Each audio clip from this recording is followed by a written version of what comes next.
Kia ora koutou. Good evening and welcome to our Juncture Dialogue series event, Artificial Intelligence and Planetary Accounting. At Juncture, we ask how capitalism can better serve people and planet, and tonight we turn to the role of artificial intelligence and planetary accounting in shaping that future. My name is Dr. Drew Franklin, Associate Director at Juncture, Dialogues on Inclusive Capitalism, and I'm delighted to welcome you this evening to the University of Auckland Business School alongside the wider Juncture leadership team. Please join me in welcoming our panelists and facilitator. Thanks to everybody. So as the thematic lead for artificial intelligence for the business school, it's an absolute pleasure to be facilitating this session this evening. For those who know me, I don't normally read off scripts, but I am going to do tonight because there's some very important framing that I want to kind of do to set the scene. So Drew started talking a little bit about how this fits within the idea of inclusive capitalism, but I want to kind of really set the kind of agenda for today. So just bear with me. So tonight's conversation sits at the intersection of two forces shaping our future. Artificial intelligence, which with its promise of speed, insight, and capability, and planetary accounting with a call for restraint, responsibility, and respect for ecological limits. When we speak of planetary accounting, we're talking about a way to make Earth's limits not just visible, but actionable. It was first proposed by scientists in 2009. Planetary boundaries define the environmental limits within which humanity can safely operate. These boundaries track critical Earth system processes like climate, fresh water, and biodiversity that, if pushed too far, risk destabilizing the conditions that support life on Earth. And the timing could not be more urgent. Scientists now warn that 6 of the 9 planetary boundaries have already been crossed. So planetary accounting helps us to see this clearly. It translates biophysical limits into indicators which can shape policy, guide investment, and inform how organizations make decisions. It can bring ecological limits into the boardroom and the budget process where they're too often maybe absent. Now, the key thing here is that AI has a role to play. It can make sense of messy environmental data sets, it can model complex systems, and even help us imagine and simulate futures. So, used wisely, it could help shift us away from reactive compliance-based governance and towards something more anticipatory, adaptive, and relational. But we can't pretend that AI is weightless. Its development demands energy, water, minerals, and its carbon footprint already rivals that of entire nations, or so we hear. If we apply planetary accounting not just to what AI can help us manage, but to AI itself, we can begin to ask sharper questions about how it's identified, deployed, and governed. And there's another important layer here, as Drew alluded to at the start. Planetary accounting can be a bridge. Potentially, it's a way to bring together, if done correctly, different knowledge systems. Indigenous and place-based ways of knowing offer insights into what it means to live within these limits. With care, AI could hold space for these diverse ways of knowing and support more regenerative, inclusive futures. So tonight's invitation to the panel and to the audience is this: let's explore the tensions and the possibilities together. That's exactly what Juncture Dialogue is about. How might AI help us better account for and live within planetary boundaries? And how might those same boundaries help us hold AI to account? Okay, with that in mind, just to discuss or describe how we're going to run the session, we're going to have 2 blocks. Each block will have a slightly different theme or topic. The first will be talking about those broader tensions that I kind of framed in the opening piece. The second block will try and think, well, what might the way forward look like? We're not here today to give definitive answers. We're here to think about taking diverse viewpoints, expertise from different fields to say, what are the possibilities for doing this in the right sort of way? So I'm going to give you a brief intro here. So Dr. Sasha Maher is a lecturer in sustainability here at the University of Auckland Business School and an economic anthropologist whose research focuses on the political economy and governance of green finance, global carbon markets, and climate leadership. Importantly, prior to joining academia, she advised an environmental NGO and spent over a decade working in agribusiness. Thank you. Now, Mike Merry is a technologist and AI specialist, focusing on real solutions to big problems. He's currently the Chief Technology Officer at Planetary Insights, supporting sustainable business practice by putting business data into context, letting businesses make practical, science-based business decisions for environmental sustainability. Thank you, Mike. Bowen Pan is a product and technology leader with deep experience building marketplaces, consumer platforms, and B2B SaaS products across global tech and media. Now, he's best known, as we talked about tonight in our group, for creating Facebook Marketplace and leading major product initiatives at TradeMe, Facebook Gaming, Stripe, and Common Room. So welcome. Apologies, you two in the opposite order to my thing. So going back now, so to Dr. Tania Wolfgramm, is a psychological and social scientist, creative producer, and indigenous futurist. She holds a PhD from Auckland University of Technology with a focus on Maori and indigenous evaluation methodologies. Tania is the co-founder of Hakamana AI, an indigenous-led platform pioneering culturally grounded AI tools that advance Maori and indigenous research, evaluation, and education. So with that introduction in mind, I think we'll begin. So I just want to kind of open with some sort of some sound bites of the sorts of stats and discussions we're hearing out there, and then I'll move on to the panel, starting with you actually, Mike. So here's some sound bites for you all. I'm sure you've heard of these, you've been aware of these. Some of these I picked up from you. So the International Energy Agency projects that AI optimized data centers could see demand that quadruples by the end of the decade. At the same time, news.com.au reported recently that global data centers could require between 4.2 and 6.6 billion cubic meters of water annually by 2027. Now, apparently that's more than Denmark uses in a year. At the same time, Google and Microsoft, and this is something I picked up recently as well from a colleague, report investment in new and reactivated nuclear reactors, respectively, to fuel AI demands, which is interesting indeed. Now, also, of course, this is about tensions. On the flip side, Google recently reported, based upon internal research, that the median Gemini app text prompt uses less energy than watching 9 seconds of television and consumes the equivalent of 5 drops of water. So again, within those statistics, within those sound bites, we can already pick out some of those tensions, okay? So that kind of frames the opening block of this session. So first of all, over to you, Mike. Your expertise is in planetary accounting with Planetary Insights. So first of all, feel free to correct me if I got anything wrong about planetary boundaries and Planetary Insights and add anything about your own expertise. But secondly then, AI is helping us track the planet potentially in unprecedented ways, or can do if done right. But many of its own material demands remain hard to trace. What are the technical challenges in measuring AI's full footprint, and what would it take to make that visibility standard practice? Guy, thank you very much, and welcome everybody. Really fantastic to have you all here. I think the place to start is, why the planetary boundaries and what do they really mean? Why is that such an important context to have when we're having a conversation like this? And a big part of that is what does it mean for something to be sustainable? We've done a lot of work with regards to carbon accounting, and this is expanding more broadly. The planetary boundaries define what is the safe operating space for the planet. Basically, it's the scientific consensus of if we breach these boundaries, the planet will change in a way that may, or is very likely, not able to support life as we know it right now for us as humans. And so specifically, we want to stay within the safe operating space, the boundaries that we know can support the kind of life that we are living at the moment and can do that.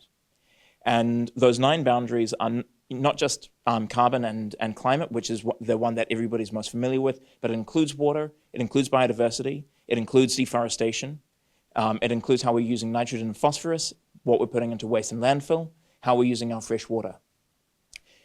And as Guy said, on 6 of these, we have breached that safe operating space, and that is getting worse.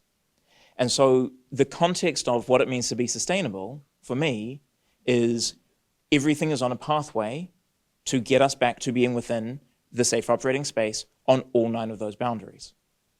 And so what planetary accounting does is it does precisely that. It connects that to actions that we do as individuals, as businesses, and translates that to a scale that we can understand. And similar to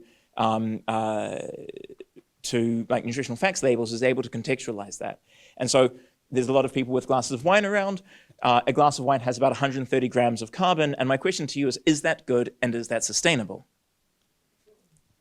Nobody has a clue. If I tell you that on the 2030 IPCC pathways for getting us back to within 1.5 degrees of climate change, that translates to about 3% of your recommended daily limit, does that suddenly put that into a little bit more context? And I think it does. It means that we can get a bit of an understanding of what that means. And so planetary accounting allows us to do that across the different dimensions and do that as well presented visually. So you can see here in red, that's an impact that's beyond a daily limit. Orange, it's within the daily limit, but it's still impactful. But more importantly, we can also measure what's regenerative, because not only do we need to be doing less bad on emitting carbon, we need to be sequestering 12 gigatons of carbon annually by the end of the century. We actually need to be getting back into regenerative, and that's true for many of those boundaries. So when it comes to AI and what that means, actually being able to account for all of this, being able to understand what that is. The glass of wine, I know. What the chicken is, I don't. You know, the chicken nibbles that we had, it depends on things like what is the food source of that chicken. If it's imported soy feed, it is massively more impactful than if it is just having what's around on the farm. And so understanding the supply chains, understanding what's coming through is critical to us understanding that and putting that in context. That is where AI can really help start connecting all of those dots, putting that into context. So we can actually do, I can do 3% for the glass of wine, I can do, you know, however much it is for the chicken, or what it is for actually running the whole event as a whole. And that's just as true for AI as it is for any part of our life. And just to close off that, is there anything, you mentioned it's the same for AI, but is there anything unique about AI such that it's harder to track that footprint? So there's many things that make it easier. A lot of the AI impacts are concentrated within the data centers. That actually makes for a much more consolidated supply chain on a lot of factors. But it was interesting reading the article about Google and looking through their LCA.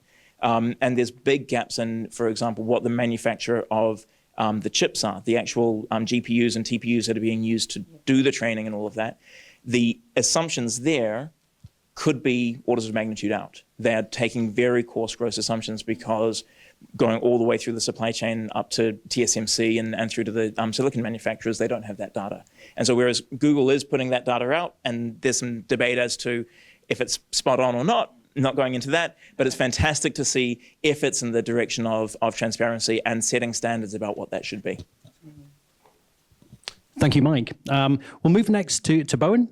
My question for you is, in terms of much discourse anyway, much of the climate action and debate is on kind of restraint. It's about using less and doing less. Off the bad things, off the things that cause problems. But AI promises gains through smarter, clear ideals of abundance, potentially. So how do we reconcile that optimism with the reality that AI systems are themselves accelerating energy demand and infrastructure growth? So an interesting question for you.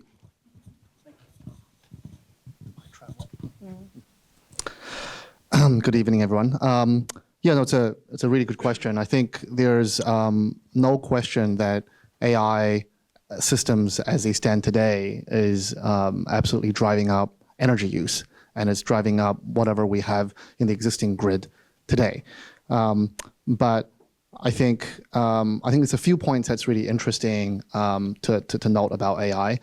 First of all, is that we are in the midst of a exponential change in the way that AI is developing, but also in the way that it's changing the world. And as humans, generally speaking, we've been pretty good at creating technologies that have an exponential impact, but we are very poor in understanding what does exponential actually really mean, which makes all forecasts pretty worthless.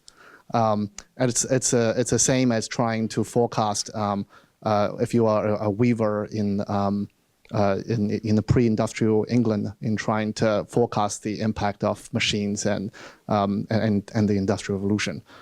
So I think that's worth kind of keeping in mind in that I think to the point that Mike mentioned on like what Google is trying to measure and how much their Gemini AI systems have had on the environment.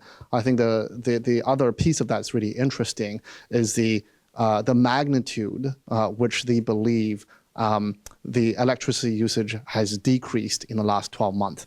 Now you can debate that like potentially there could be some exaggeration. Maybe it's not the 33x that they claim. Maybe it's 20x, 10x. But regardless, it is a step change, order of magnitude change in energy consumption use, and that is only going to accelerate because the private markets business incentives are perfectly aligned to decrease costs on what AI is driving, and one of the primary costs of AI is the energy use and the chips and everything else.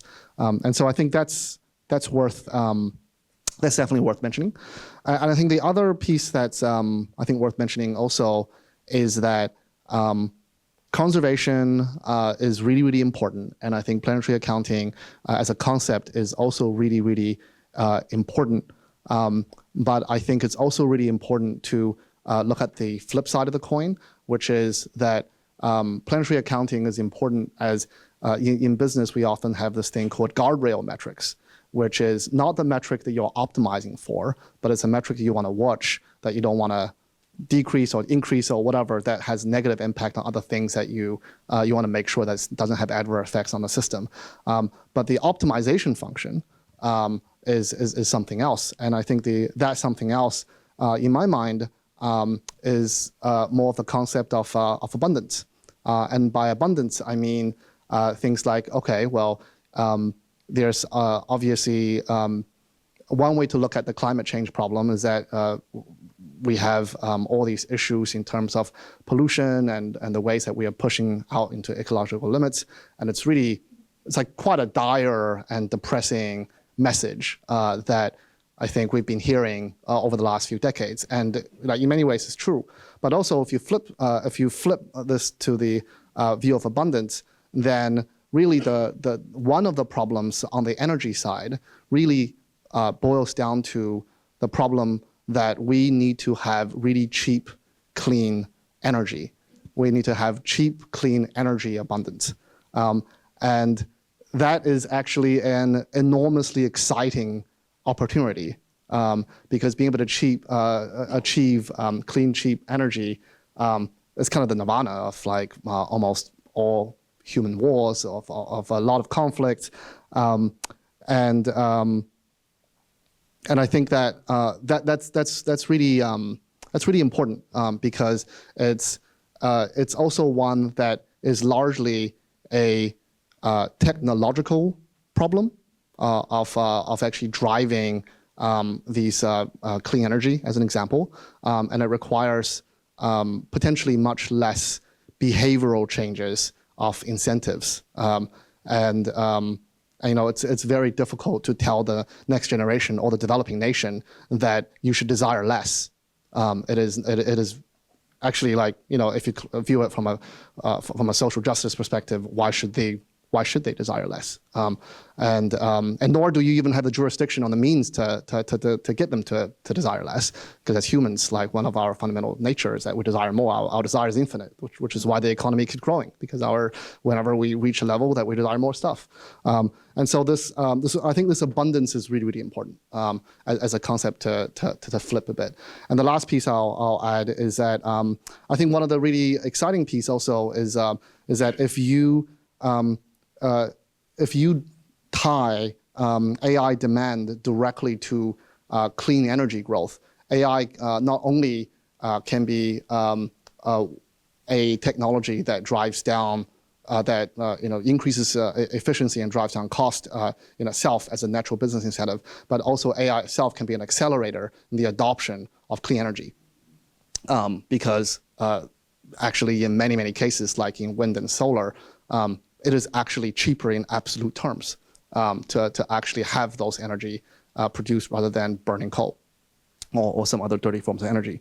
And so overall, I think there are definitely ways to think about the problem that doesn't take away from the importance of having guardrails, but also provide a sense of optimism and hope for especially young folks going into the world, that this problem is one that you can make a difference. And if anything, one of the best things we do as humans is that we invent new technologies. And so, yeah, that's some thoughts there. Thank you, Bowen. That was great. Thank you. Just moving on then to Tania. I want to raise a question that's very much close to your heart. We've talked to you a lot about abundance and systems and drivers. A lot of that often focuses on a sort of Western view of it. So the question I'd like to ask you, as we've heard, planetary accounting seeks measurable limits, while indigenous worldviews often emphasize responsibilities to place, community, and ancestors. So how might these frameworks kind of reframe how we understand both the promises of risk and risks of AI when it comes to good governance, and how might that shape planetary accounting systems? Tēnā koe. Tēnā koutou katoa, ko hui mai nei I tēnei kaupapa o te wānanga o AI. Ko AI for me is both a taonga, a cultural treasure, potentially, and also a taniwha. We know what a taniwha is. I like writing poetry, and I never use AI for poetry, but I'd like to share a haiku I wrote of how I felt about AI. So this is a haiku. Techno-faced Janus, handmaid of transformation, hammer of tyrants. So there are 400 million indigenous people on the planet today, which is quite a small number of people, compared to the whole of the planet. We're in a very interesting place, in a very vulnerable place, both from a ecological and environmental perspective, but also sociocultural and environmental and economic perspective as well. As we have in the last 400 years bore the brunt of some pretty wicked technologies. Also the decimation and desecration of our own knowledge systems has occurred over the last few hundred years. However, on the flip side, we are actually very good technologists and we are very good native scientists. These things, this thing here is a patu made of whale bone. There's no AI on the planet right now, unless there's some kind of very special robot that will create a whalebone patu. And this scarf that I'm wearing was handmade by women in Guatemala who, when you have this very bright color, they actually harvest under the full moon. Again, something that's probably right outside the prospects of AI right at this moment. In saying that, there are some really amazing things that AI can do for us. And so we have embraced, 25 years ago, I designed a Māori computer keyboard because I knew that it was a way of using technology to actually really embed our value systems, our kaingako, what we call our kaingako, our principles, and our ethos and our tikanga within technology. So it's pretty exciting at the moment. There's a word I'd like to share, and that word is Māori. Many of you might have heard that word, Māori. It's M-A, Ma, and Uri. So the Ma is actually the presence of all light from a physics perspective, and the Uri side is the absence of light or the presence of darkness. And one is life and one is death. So everything, including AI, including the things that we create, and the idea of it being artificial is a bit of a misnomer because we're creating it. It's not really artificial. It's a real thing. So we don't want to sort of pretend that it's not. I did a lot of work in the idea of how technology can be value-centric, with values such as aroha, wairua, the spirit, oranga, improved well-being, te aki and mana. So these things are absolutely critical in terms of it. There's been many case studies right across the planet. I think one quite recently in Chile. and where the government has agreed to another 20 data centres or so. You probably know of these as well, where the use of water in a drought-stricken country would have been absolutely horrific and horrendous outcomes for our indigenous, not just the people of Chile, but also indigenous people that live there. And luckily they were able to win that case against Google, who wanted to put in one of those mega campuses. But, typically those big companies, they just move to the next country, Uruguay, Paraguay, wherever else that they can get. So this is an ongoing battle. I think it's important for us as Māori Pacific and Indigenous people to be part of the conversation. I always say that we need to be producing, not consuming. So myself and my team, some of our team, Vincent, Darcy, there's Ash, Cookie, Jim, Rachel at the back. We are really actively engaged in how we can create, use AI, create really cool platforms and agents if necessary to tell our stories and to actually bring forward our knowledge and our knowledge systems, and then use that for the benefit of not just our own communities, but also the planet, because, we've been around for a very long time.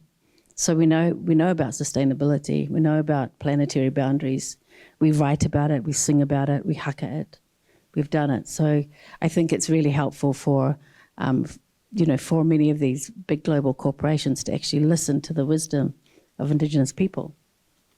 Kia ora.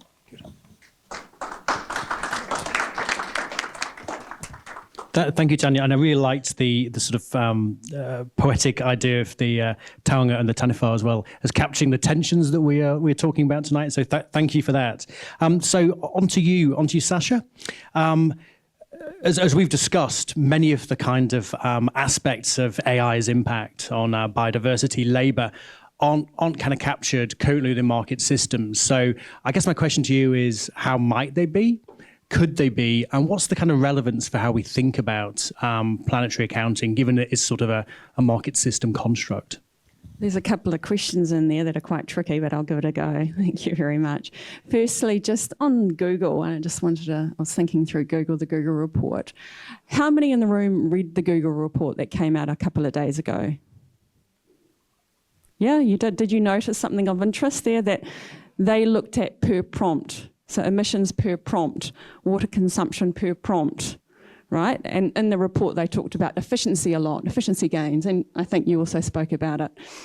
Now, efficiency gains are fantastic, but we're probably more interested in the absolute picture, aren't we? Emissions can continue to go up if you do things efficiently. That doesn't change the picture.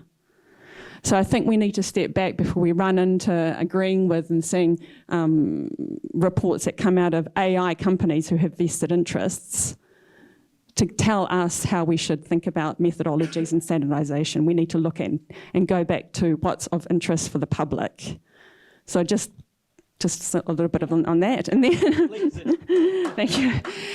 And then just on what you're talking about with the market, we have markets at the moment, carbon markets. Carbon markets work well because we're able to basically individualise, put private property in place and commodify carbon emissions and trade them. Can we do that for biodiversity? Can we do that for water? Can we do that for ecosystem services? No. Do we do it currently? No. Could we do it for planetary boundaries? I think that would be very difficult, and maybe we wouldn't want to do that anyway. AI is not just about emissions, it's also about water. So could AI become marketised? I don't think that's possible. I think we'd be having to change our systems fundamentally to do that. It's implausible and unfeasible, not practical. And then the question would be, would we want to commodify everything to do with the planet? Would that mean that we look after things better? Perhaps not. Just on the planetary boundaries, planetary accounting framework, it's too voluntary. I think that's the problem I've always had with it. We currently don't account for Scope 3 emissions, for example. Lots of countries around the world have pulled back on doing that. We have Scope 1 and Scope 2, but not Scope 3, because supply chain emissions are very complex. And companies do not want to include those in their costs because, roughly between 70 and 90% of motion emissions of companies. So the cost of goods would go up, profit would go down. Why would you do that? So including a planetary accounting in terms of thinking about it, yeah, I'm not sure. I can see you're dying to say something, Mike. I may take a right of reply. Yeah. Yeah.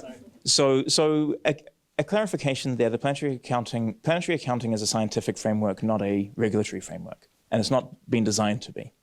It is an evidential standard that can sit behind things like CSRD, TNFD, any of the XRB reporting that's in Australia, in New Zealand and Australia. It is not what is determining how governments are regulating or how it needs to. It is saying, here is how you take the science of the planetary boundaries and translate that down to, in a scientific way, the context of individual level actions, corporate level actions, governmental level actions, and account for it.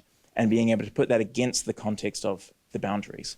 And so whether or not that then is used to be able to determine how a market is driven, or whether or not that's used to be able to put price boundaries or incentives for different businesses, is a function of those organizations as opposed to the framework itself. So it's still voluntary, it's a function of organizations. In as much as any science is voluntary. Yeah, I would agree with that. I would love for it to be that, and the Planetary Accounting Network, which is so. I'm CTO of Planetary Insights. It's a technology company that produces the tools. There's also the Planetary Accounting Network, which is the charitable trust, whose charitable purpose is to allow everybody in the world, or drive everybody into the world to stay within the planetary boundaries. And that is part of being able to use this to drive how we determine our actions and get back to that.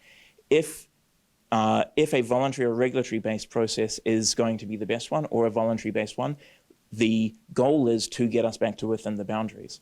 If we're looking at context of scale, if we have a look at the main things, quick hands up, who drove here today? How many of you drove in a petrol car? Okay, so average distance driven of a petrol car is about 14,000 kilometers per car in New Zealand. Let's take 10,000 kilometers with standard ages of cars in New Zealand against our 2030 boundaries. That's about 80% of the limit. If you add on top of that the average household grid emissions based on our electricity grid, that's another 35%. If you add on top of that the food, we don't actually have very good ways of measuring that and quantifying that in the full extent across the planetary boundaries. I don't have those numbers, but it's a substantial amount on that again. I'm a high amount of AI user, and I've done the quantification of it using even the most conservative assumptions, and it comes to within 3 to 5% of the recommended daily limit. And so in terms of orders of magnitude of difference between the actions that we're taking, it is not the case that I'm saying that AI is necessarily without issues, and the amount of energy and the amount of water that is coming through is a concern. But what I'm saying is that in the scale of things, we need to be making sure that the total sum of everything that we are doing gets us within those planetary boundaries. And this is one of, but certainly not the only issue. And the handprint of AI, allowing us to actually quantify that, allowing us to put the systems in where the data is able to flow through supply chains, will allow us to actually form the mechanics that allows us to make those changes. So I'm going to pose these questions to you as a group, and then we'll just get a few snippets from a couple of people in each case, maybe snippets that sort of challenge each other a little bit. So first of all, based really on Bowen's opening thoughts as well, how do you create abundance within limited natural resources? Obviously attention there. What are the thoughts of the panel? By abundance, I mean thinking about things. Let's take energy generation. There are many ways of producing clean energy that has zero carbon footprint. We are still quite early in the cost curve in some cases, but in other cases they are actually like really cheap. And there's other things that you have to do to make the distribution and storage great as well. But that's really expanding the limits of how we view like abundance in that case. Like another example is, for example, the advances in nuclear fusion. Nuclear fusion is a technology that produces no nuclear waste, and it's getting to the point where a lot of the scientific milestones is reaching to a point of net energy gain. And to the point that some of the big tech companies like Google is buying future contracts in the billions of dollars to bet that it might meet their energy needs. And so that's what I mean by abundance, is not only focusing on, it's important to focus on the guardrails, but also focus on how we can produce more to meet our future needs as well, because you really need both sides of the equation. I just wanted to say something about abundance because Darcy, my daughter Darcy and I are going to Tonga tomorrow, and the GDP of Tonga is only a couple of $100 million, which is probably, I don't know, a few minutes income for some of the big tech co's. And it's really about, for us, it's about oranga, and are our lives really improving through these technologies, through AI? Or is this just another sort of extractive industry that we have to live with again and again? So for us, it's really about the way that we're going to measure that. Oh, thanks, Mike. Look, just really quickly, costs. Yeah, renewables, costs are going down in technology, fantastic. For those of you that are aware of Brett Christopher's fantastic work, he's actually got us to focus on profit. So actually, there's more money to be made still in fossil fuels. So let's think more about profit and what's going on in that equation than just focusing on costs. And ask that question again, will we see clean technology? I think that's absolutely right. And I think to add to that, the things like the biodiversity loss and the deforestation loss that we've had, and the fact that for the whole planet to be, looked after, we need to get back to that. That's actually going to drive a form of abundance that's going to give us back our kanawana, that's going to give us back our native species that we are losing and are being abused at the moment with the way that we're living. And so actually living within the boundaries is not just a lot of the energy pieces. Absolutely, there's a how much do we use, how much do we extract, but if we're looking a little bit more holistically and had to take a more nature focus, a lot more of that, I think my time is up. Becomes regenerative. Okay, that's great. Thank you very much. I liked the quick dialogue there. That was excellent. So I'm just going to go for another one. Again, trying to illustrate or exemplify some of the tensions and bring those to life through the questions that the audience have posed. So how can companies pursue planetary accounting optimization without it simply leading to mass layoffs framed as energy cost savings? So it kind of does build on the last question as well. So who would like to go first? A proper application of planetary accounting isn't narrowly scoped to your own business. It actually needs to be taking into account what the holistic impacts of that are and is aligned with returning back to the planetary boundaries. Laying everybody off is a narrow-scoped, short-term way of dealing with an issue for yourself. It's not actually a way of dealing with the issues for the planet. Those people still need to have jobs somewhere. That's still going to be impactful. Even if it's not on your ledger, it's still going to be on the planet's ledger. We need to be accounting for that. Okay, this one's nice because it was actually framed in the original opening to the session as well. So I think, Tania, I'll go with you first on this one. How can we embed indigenous value systems into AI augmented systems? How can we ensure that those values are actually, embedded within planetary accounting models? Oh, kia ora anō. So embedding values is actually not it's not a really difficult thing to do, because you just have to think about what our values actually are. And if we're thinking about values such as rangatiratanga, actually ultimately tino rangatiratanga, which is about sovereignty. So everything has sovereignty. We have sovereignty of our mind, our spirit, our wairua, our mauri. The planet has sovereignty. Papa tuanuku, your sovereignty, as you say, our sovereignty is a collective. Papa tuanuku is our Mother Earth. Rangi is our Sky Father. Tangaroa is the guardian of the ocean. Tawhirimatia, as you know, of the skies, and so forth. And so you have to embed those qualities of aroha, of love and care and compassion for them, and they can be done, of leadership, of rangatiratanga, of whanaungatanga, of relationship, and really understanding the sacred relationship of of everything, of self from the micro level right through to the macro level of the planet, through to the solar system, through all the way down to the smallest creature. Everything has mauri, everything has that. And kaitiakitanga is a very important concept of guardianship and how we do that. And so if you embed those values, then you operationalize those. And it's as simple as, okay, if I'm going to use this energy or that energy, I'm going to create this program or that project, then how does that elevate, our relationship with Papatūānuku? How does this elevate our relationship with Rangi? And how does it help and support our whānau? So it's, you just move and you ask those questions constantly. Fantastic. So thank you so much to the panel for addressing those questions. What I want to do now, we've framed the tensions to a degree. We've addressed some of the extra tensions that you wanted to quiz our panelists on. So now it's block 2, where we start to think what might be the path forward. And of course, we're not going to come up with definitive answers here.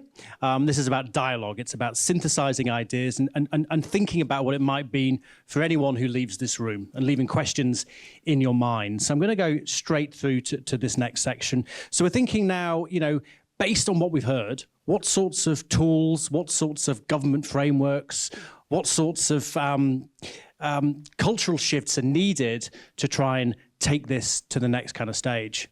Often tensions are seen as insurmountable, but let's think about them as points of synthesis, coming together for some sort of common good.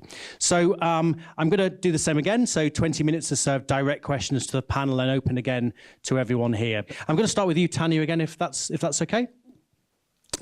So it kind of does lend itself to what we've already heard. So forgive me if we end up repeating a little bit here, but also maybe take it to the next stage as well as you see fit. This question is a bit broader than planetary accounting, but what might it look like then, based upon what you said previously, to embed indigenous values, reciprocity, kaitiakitanga, into how AI is governed more broadly maybe than just the planetary accounting system? Because then we can say, what does that mean for planetary accounting? So particularly in how it draws on and affects land, water and community. So again, going back to indigenous values-based AI, and what I was talking about. So if we think about things, there are sort of two sides to it. So when we think about wairua, we're thinking about the spirit of something. Something has spirit, but something is dispirited. So what is that with? It's versus dispirited. Something is sacred or tapu versus we have disdain for something. So do we have mana? Is the AI that we're creating giving people mana? Is it empowering or is it disempowering? Now, we know very well that there's a lot of research right now about how people are misusing AI, and we're pretty much abdicating our brain for it to do a whole lot of stuff. So do we use it as a really cool tool? Like, is it the transformative, the handmaid of transformation, or is it tyrannical? Because AI, as we know, can be used for drone warfare. All sorts of different warfare. So it can be extremely destructive. Is it about vitality? Is it this cultural treasure or cultural taonga, or is it lifeless? Do we want to sort of, are we again abdicating relationships to something that won't give us more power and vitality? And moreover, is it about well-being and oranga? Is what we're creating going to achieve well-being? How do we look at it? Is it transformative? Does it build us up or does it pull us down? So this is when we're talking about the tikanga and the ethics of creating AI. So yeah, back to whanaungatanga, we make sure that it's collaborative, that we are thinking about data sovereignty. Are we just extracting, and there's been a lot of Indigenous people globally that have been really upset with the way the big LLMs have just scraped knowledge and then used it, and other people are using it. They're making, artwork. My husband, Rikuki, is a tohunga whakairo or master carver. His work is at risk of being taken over by some AI from goodness knows where on the planet. People are commodifying that. So it's about respect, and it's about, ethics and the tikanga of it. So if we took environmental transparency seriously, which of course we're trying to do today, and that's the whole basis, I guess, of the ethos behind what we're talking about, and made visible the full costs and benefits of AI, so assuming we could do that, how might that reshape how we define value, scale, and progress in the technology sector? I think a few points here. First is that a lot of progress can be made when there are exponential changes, and AI is we're in the midst of one right now. And so I think tying some of the requirements around, for example, building out AI data centers on how much of this should be powered by renewable energy and some of the carbon footprint actually really helps to drive and actually accelerate a lot of the desirable outcomes we'd want for a lot of these renewable examples in energy generation. I think that's one. I think the second piece I'd add is that we should also think about the role that we can play here in New Zealand. And what we can realistically shape and how we should actually leverage this technology, because the simple fact is that OpenAI and Anthropic was not going to stop developing models because of what happens in New Zealand. It's just by sheer numbers, right? And also geopolitics dictates that companies will not stop, governments will not stop in achieving whatever advantage and competitive edge that they have to get to whatever outcomes that they care about. And so I think that's an important backdrop, and really to think about things that's within our sphere of control, and things that may take longer or may not even be within our immediate sphere. And I think the big opportunity for New Zealand is really leveraging a lot of these technologies, and by embracing a lot of these technologies, so that our point of view and our values are part of the discourse and part of the conversations and the products that actually exist in the world stage. And there's no better platform for New Zealand to do this than via weightless tech. Weightless in the sense of that we don't have to ship physical goods, and I think that's a really I think that's a really powerful thing for New Zealand to really leverage, because it's not clear how long this window in these exponential shifts actually lasts. Mike, suppose we treated ecological thresholds or planetary boundaries as non-negotiable design constraints for AI. What kinds of trade-offs or innovations would technologists need to prioritize to build AI systems that thrive within those limits? A challenging what-if question, but let's live in a dangerous world. I think so. The planetary boundaries can be considered like. Let me take it the other way. Startup finance maths. You can either be default dead or default alive. Your runway is either going to be long enough to be able to catch your burn and catch your revenues, so that you are either going to end up being profitable, or you're going to use everything up and you're going to go bankrupt. Now, the options that you have are either to raise more capital, is to change the way that you're spending the money, or that you're going to be able to increase revenues. And so what we're hearing from Bowen is we're going to increase revenues. We're going to be able to have that mindset of abundance. We're able to capture more of what's happening going through. We've also got the things of, well, we need to actually be reducing the energy that we're using. We need to be more constrained in what we've got going on. The options that we don't have the ability to raise more capital. This is the planet that we have. And we don't have the option of going bankrupt and going to another planet. Those two options aren't really good. So for me, it's not a question of, is this a non-negotiable design constraint? It is a non-negotiable design constraint. I want the planet to be here for my children and their children and for generations to come. So somehow we need to make that revenue versus costs equation balance with enough time to get it to something that's going to be long-term sustainable. That's the equation that we need to solve. And if And as much as AI helps us to get there, it's good. It's helping us. If it's helping, we don't throw out our accounting system because it costs us money. But if we are, spending money on consultants when we are a small startup and we're, paying big four rates, that's not going to be what's going to work. So we need to just figure out how we get the equation to balance. And yeah, a challenge in its own right. No, thank you very much for that. I think we'll have time to do a little bit of bouncing as well to play with some of the ideas, but I'm going to move straight to you now, Sasha, as well. So again, thinking about a world where we can fix a few things. If planetary boundaries were treated as enforceable constraints rather than soft signals, how might governance mechanisms for AI need to change? And what kinds of political or economic resistance would that likely provoke? Thank you. It's a very good question to pose about governance, because I haven't heard, I've heard a lot of conversation about how fantastic AI will be, but we actually need to think about the governing of them. So who's creating the rules? Who's behind the rule making, and what are those rules? I also heard about values. Whose values are being included when we make these governance systems? These are critical questions we need to make.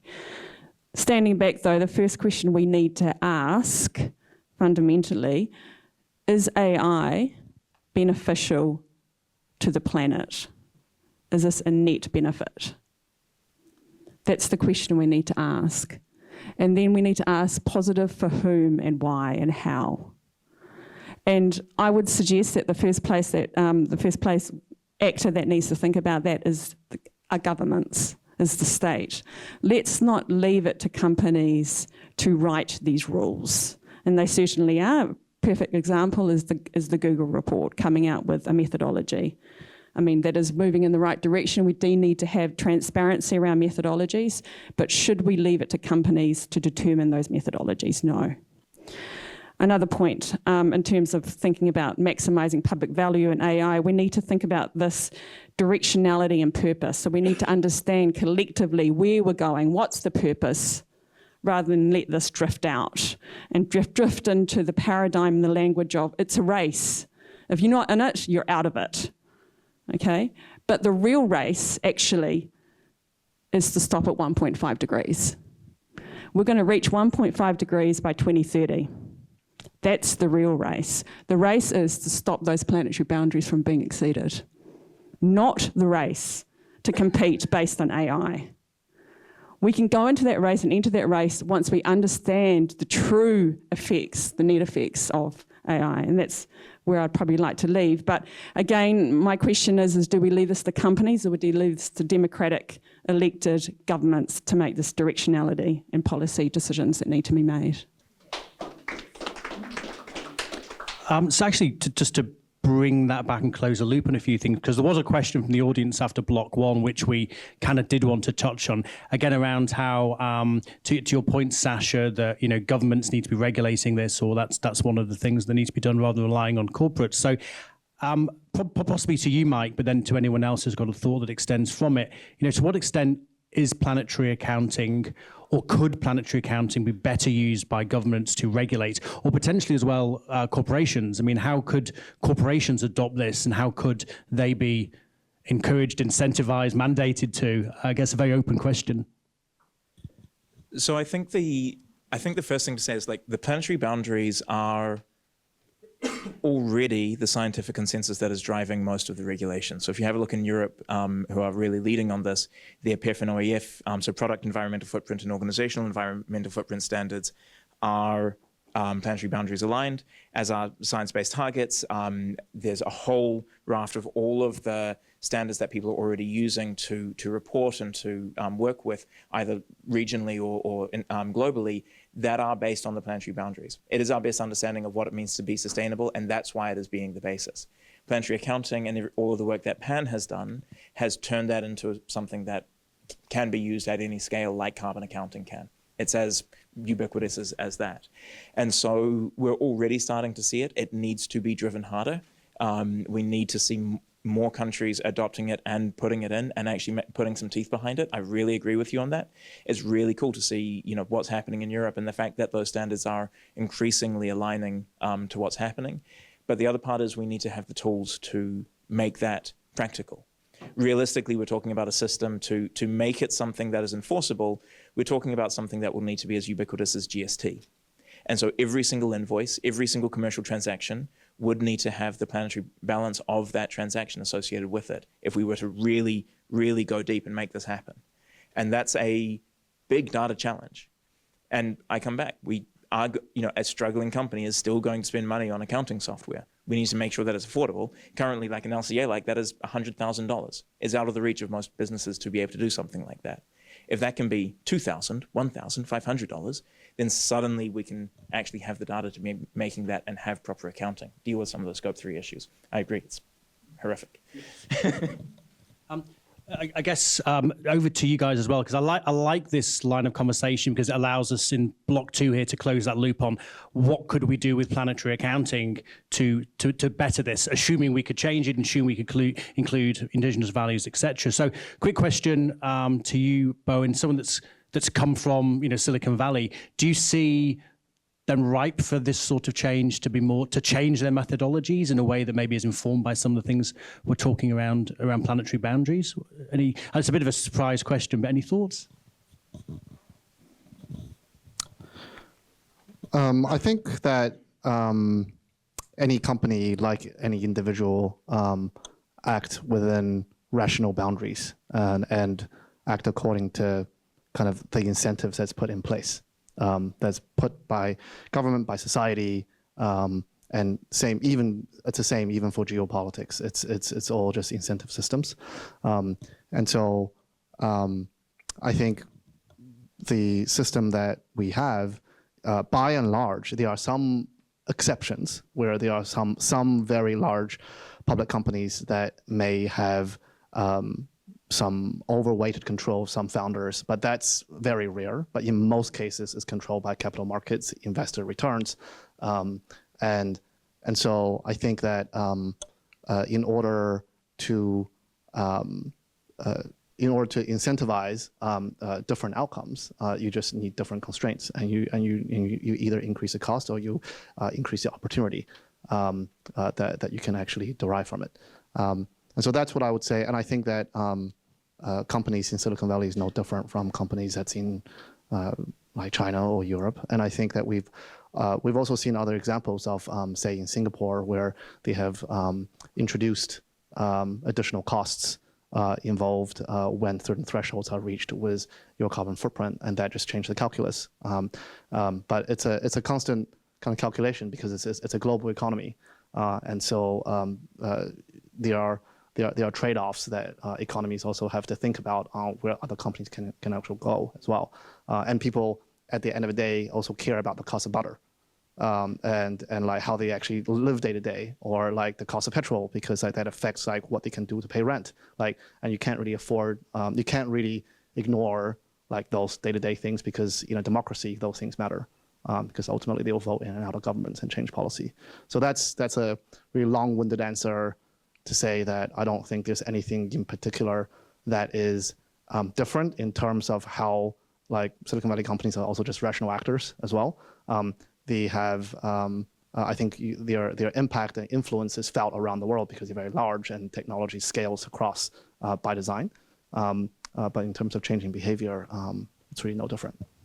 I was just going to say that, business and state have always gone hand in hand. And across, hundreds of years before the state and the Crown even came in here, we had traders and we had, the New Zealand company and Wakefield and so forth. So the fact that we've got global tech corporations and state actors and government, they're still like that. They're still hand in hand. I mean, they put enough pressure on the current administration in the States to really say, just hold off on any regulation on AI. Basically do what you want. So, I mean, you know what I mean? So this idea of, democratically elected people providing some kind of accountability and mandating to various businesses and corporations is kind of a little bit naive. And as Indigenous and Pacific people, we've been fighting both the state, at a global level, and corporations for reparation, because we are constantly living day by day with what's happening in terms of the planetary boundaries. I mean, we're losing islands, because of global warming and rising oceans and just gouging out our little islands. They're just going to be good for the turtles soon. That's about it. So, it's a constant battle for us. But we don't really see very much difference between the corporations and the states. They tend to be sort of working hand in hand.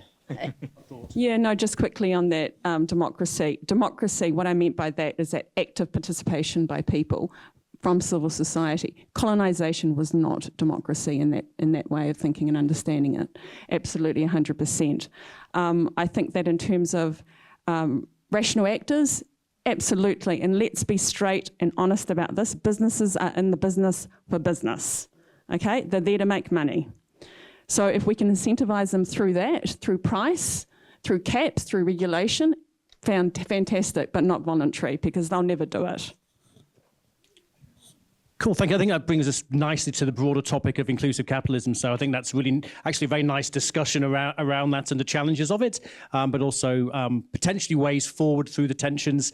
So thank you very much. We're going to now move to questions. So we've got time, and without asking Drew for permission, we're going to have 2 questions from the Slido, and then the panel here, being suckers for punishment, are happy to take a limited number of questions straight from the floor as well. So that's their decision, not mine. Their call. Okay, so I'm hoping that's okay, Drew.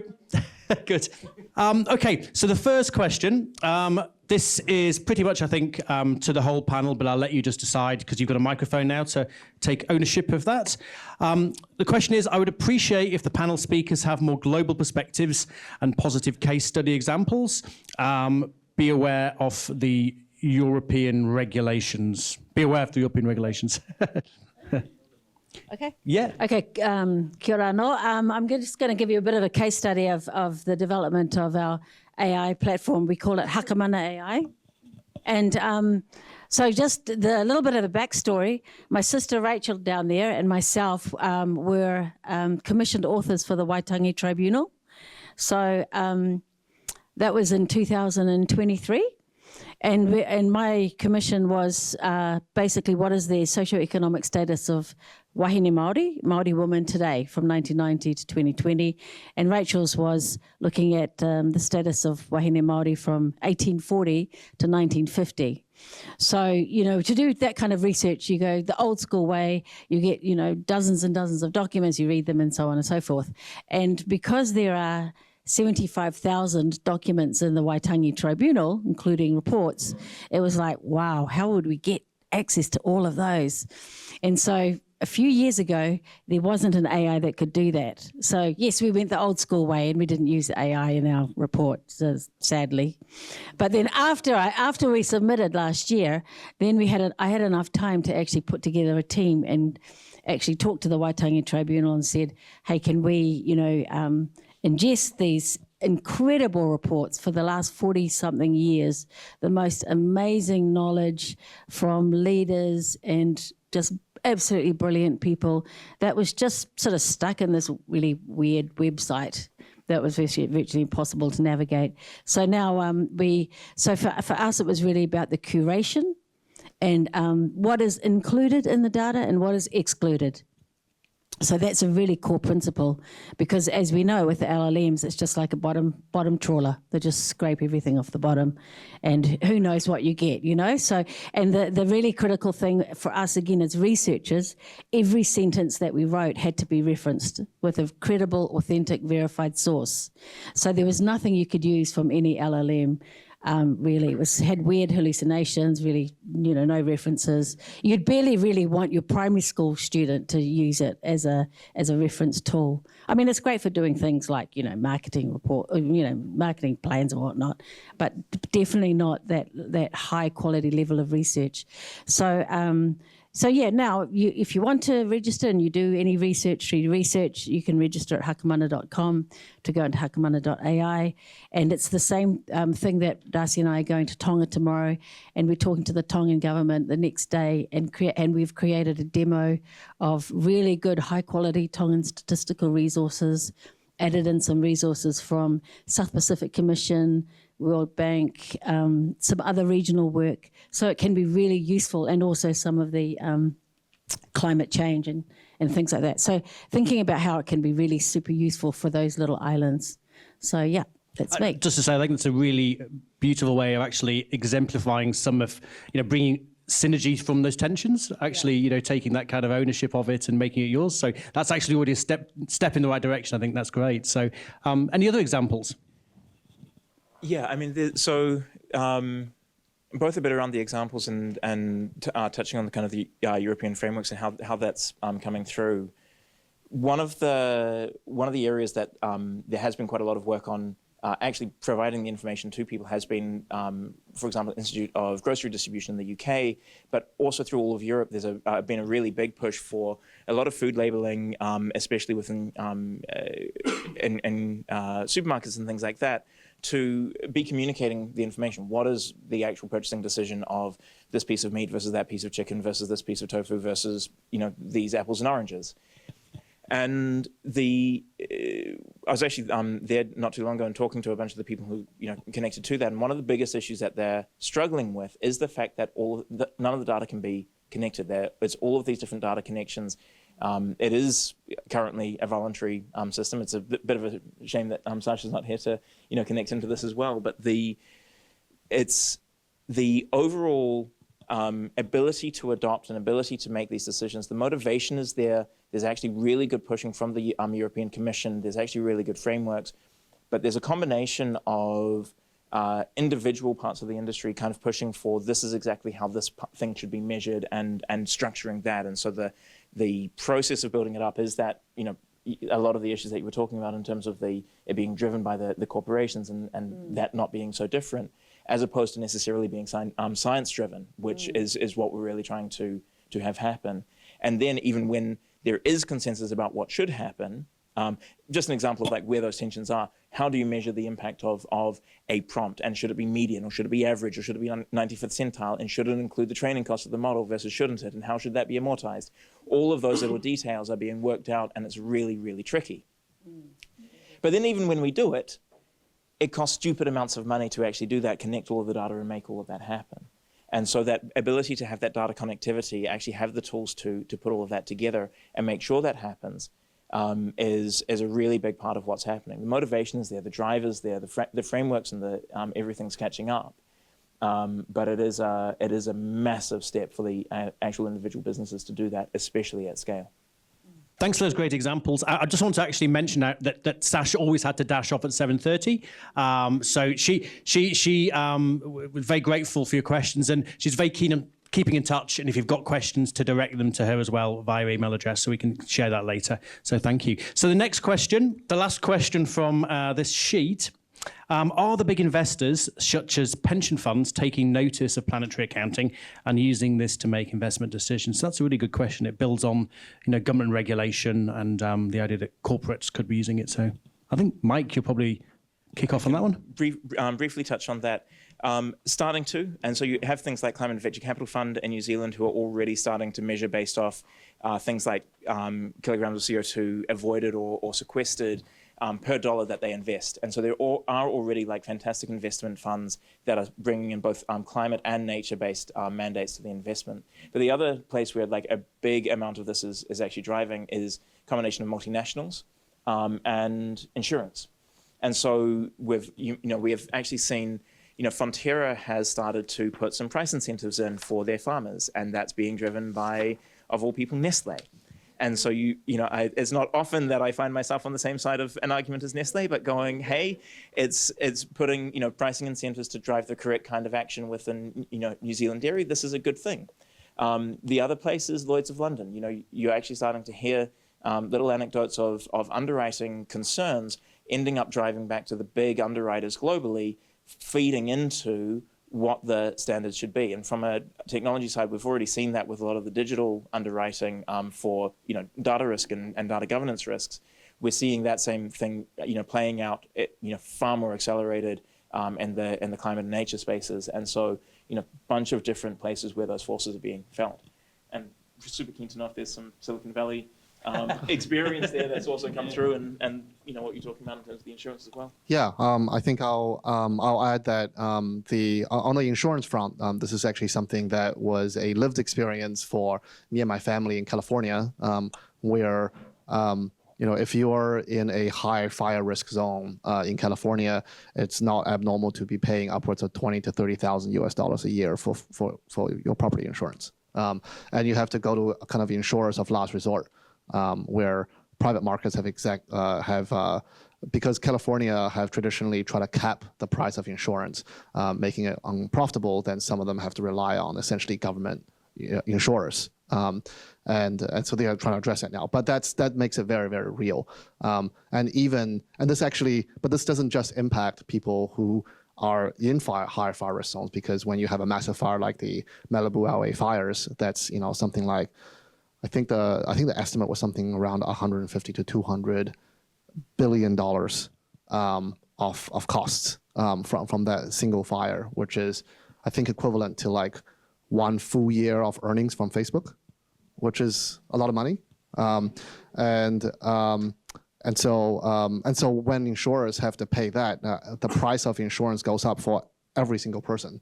And I think that's a really interesting example of a private markets pricing in the cost, because insurance is one of the few ones, few examples where they are forced to look longer term, that they have to price it in.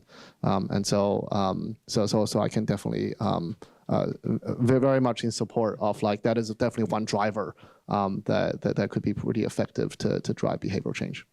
Okay, thanks so much for that. So again, the panel were keen on this, so we're going to have open questions to the floor. So I'm going to rove. Thank you. I'm a postdoc researcher about AI ethics, mainly in the field of education. So different AI platforms tend to have different ideologies. Yesterday, I just saw a post on Chinese social media and said, when I buy American stocks, I just tend to ask DeepSeek. And when I try to buy the Chinese stock, I just ask ChatGPT, because ChatGPT can freely talk about some shit about Chinese stock market, so I can make wiser choices. So my question is, if as one principle of AI ethics, if we don't know the transparency of algorithm and data of this platform, so how could we make sure it is beneficial or it harms for our society? Thank you. This is actually Mike's research, one of the research. Yeah, so I'm doing active research in explainability in AI. It's a big issue. I think realistically, we can advocate for a lot of the transparency. So for the specific concerns that you have, we can advocate for the transparency and the data to be shared. Without teeth in that regulation, it's going to be very hard to make that happen. And at the scale of large language models, explainability techniques, direct explanation, actually being able to understand what's going on under the hood is nowhere close to being technically feasible. We're vague, my work is going a couple of hundred neuron deep nets, dense nets, we can start to explain because of some sparsity. But we're talking, what is that, 5, 6 orders of magnitude, 7 orders of magnitude smaller in parameter size than the models that we're working with. I think there's some of the post hoc techniques that are possible to test, but fundamentally, there's no good solution to that at the moment that I know of. The one piece I'll add there is that I think we're in obviously very early innings of the experience of these AI systems for end users. And because we're so early, one of the pieces that's missing or very immature is the ability for these AI systems to both attribute back to the original source and also drive traffic back to those original sources. And that is actually something that is in the fundamental interest of these AI systems, because they must be able to figure that out in order to make the business model work in the long run. And if you pay attention to the type of people that these AI companies are hiring, like in OpenAI. I have a ton of former colleagues and friends from Facebook that is working there, and so there's a lot of parallels in terms of thinking about ad systems and how do you. An ad system is essentially thinking about a toll booth for information distribution, right? And so I think that is something that I see that it's an unsolved problem, but it's also one that ultimately these AI systems have some incentives that they have to solve over time, because if you do not, then actually paradoxically, you actually disincentivize any novel information of generation, because there will be no incentives there. So it's actually very bad for those systems in the long run. Of course, as you know, as a postdoc PhD student, everything about knowledge and power is inextricably linked, right? So knowledge is power, and then when you have that power, then you have knowledge, and vice versa. So, there's nothing kind of unique about an LLM system. Whatever, they're just fed by data, right? So whatever you put in is obviously what you're going to get out in some various shape or form. So there's obviously, and as you said, when you talk about DeepSeek, you go to an American one and vice versa. So this is where the power of those is so incredible, because whatever, it can shift thinking. I mean, it just takes over people's minds. You know what I mean? They're because of what is actually put into it. It's a whole new epistemological system, right? So you're actually creating new knowledge, the way that people are interacting with it. So it can be 100% a total propaganda machine, as you know. And then, which is why, for me, as an Indigenous person, it's all about how we curate that library of knowledge. And every single response that you get, it will give you the source of that, a tribunal report, the page number, an extract from it, because that's the question that you've got to go to. Where is this knowledge coming from? Where have you scraped it from? Is it authentic? Is it valid? Was it done with consent? So that's sort of the system that we're at, and they don't have any real interest in transparency. Should we go? I'll probably go to the next question. That's okay. Hello. I'm not sure if I'm going to be able to frame this correctly, but I'll give it a go. I guess my question is, if you look back in history, it seems like you get these profound changes every now and again, of which we're going through one potentially at the moment with AI. In the past we've had the Industrial Revolution. They're saying that this could be potentially bigger than that. I guess, and if on the backdrop of that, you've just the US has withdrawn from the climate accord, but at the same time, you've got these massive companies like, Google, AI, Facebook, Amazon, with these massive data centers that are really plowing a lot of capital into these mechanisms. And they're investing heavily in power. I'll get there, hang on. So obviously it's stimulated the, perhaps in a good way, the thought of nuclear, sustainable energy. And I think to Bowen's point, he was talking, sure, these data centers are consuming huge amounts of power, but surely the answer is to look for newer technologies and lower the cost of power, which we know makes the planet a better place in terms of emerging countries and that sort of thing. So I guess my question is, if this new technology is going to be as profound as they say it could be, how will New Zealand, and given that you've got AI on one side of it, and you've got planetary accounting on the other side of it, which sounds like those two things are at odds. How will New Zealand influence or have any influence of that in the future, when you've got these multi-trillion-dollar companies and all the energy that involves moving forward to change society?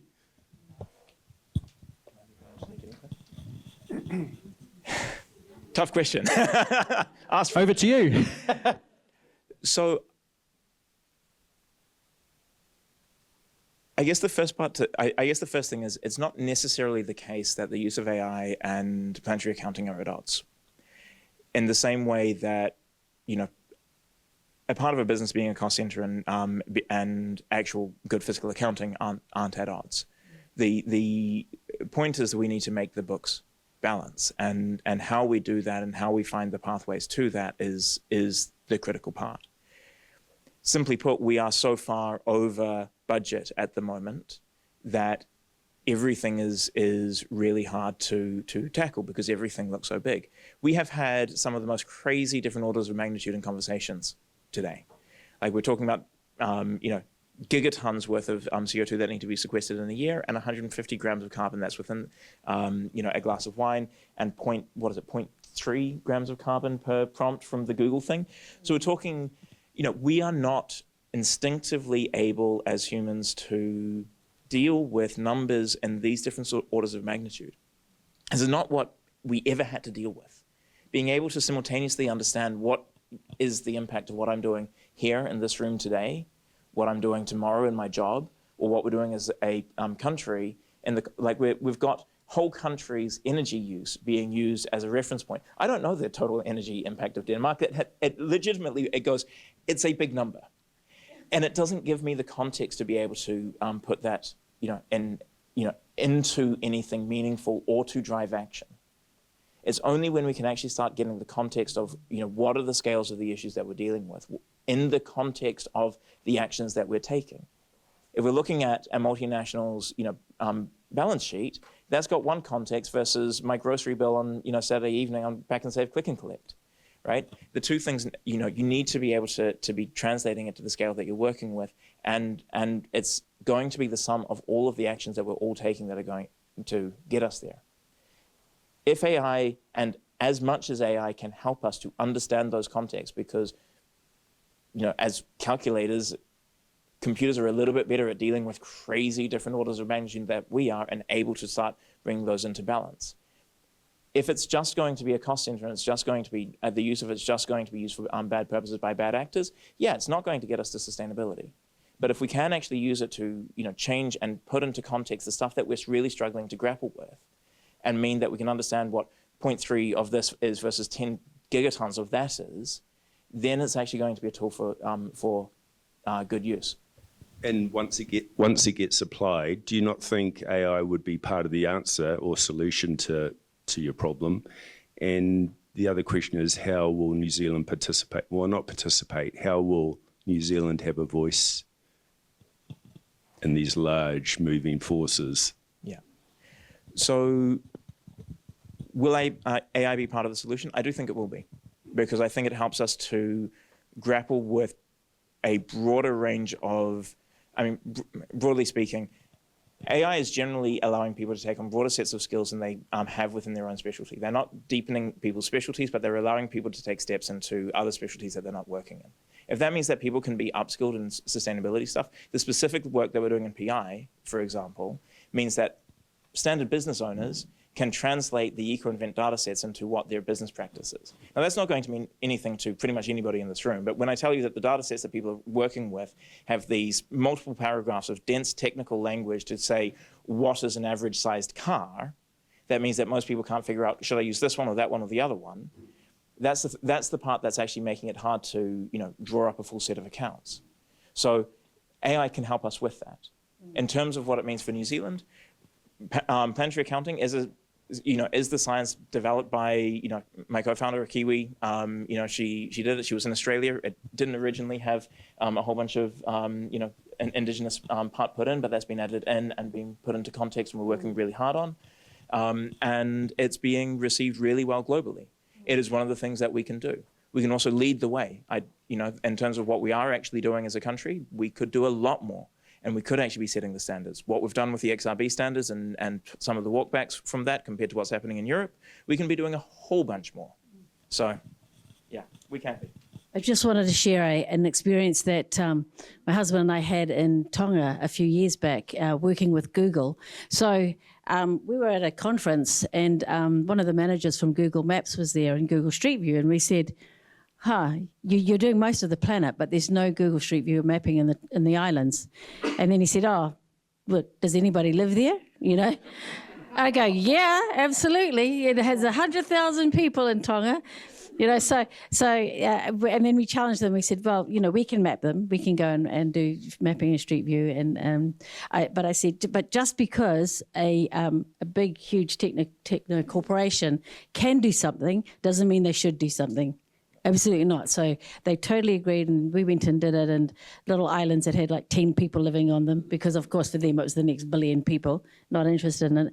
But in saying that, there are some I'm not a big fan of real tourism in those tiny islands because we just don't have the infrastructure. But virtual tourism is fantastic.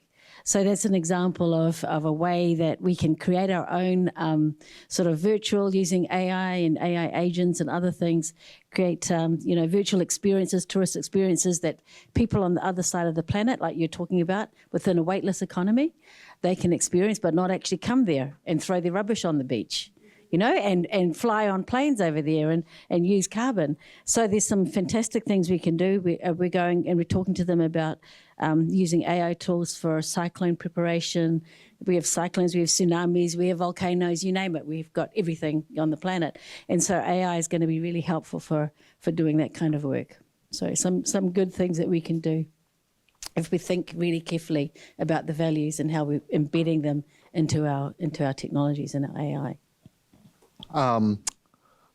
That was great. I think so a few quick things to add. I think I absolutely agree with what we talked about before around New Zealand actually historically punches above our weight in terms of exporting our values and also being more trusted across the world. We are probably one of the few countries that is a Western democracy that is actually generally viewed favorably in China, as it is viewed favorably in the U.S., which actually is a really rare position, and I think that in the era of the AI change, I think one of the most important things is for New Zealand as a society to really not be afraid of the changes coming with AI and to fully embrace. It is actually really, really important. And the one piece I'll add there is that I think about the changes in AI and both the fears and what it could bring, similar to a very ancient anecdote, which is when writing as a piece of technology was novel. One of the biggest kind of resistors and is the esteemed philosopher Plato. And Plato used to. This is like in written records. I haven't actually obviously heard what he actually said. Is that the problem with writing is that it would make everyone stupid because our memories would degrade. Right, that we wouldn't remember as much stuff. People used to cite these epic poems and stories, and it used to be storytelling. It's great for community bonding, and writing would disconnect people, right? And it has all these downside effects. And some of that is true. Our memories probably did get worse, but there are also a lot of benefits that writing obviously has brought to human civilization. And I think that with AI, it's something as profound as that is coming, and it has already come in many places, and I think we need to acknowledge that there will be some things that we will lose. That's the nature of technological change. But there are also many other things that we will gain, and it's better to focus a conversation on what are those things that we want to gain as a society, decide what they are, what are the things that's acceptable for us to lose, and then move forward as society so that, and then we will then also continue our outsized impact of exporting our values and trust and I think play a really important role in the global stage. Thank you so much. I think that's a great place to close. Before I hand back to Drew, just to close off today, I just want to give the panelists a great round of applause. So can you please join me?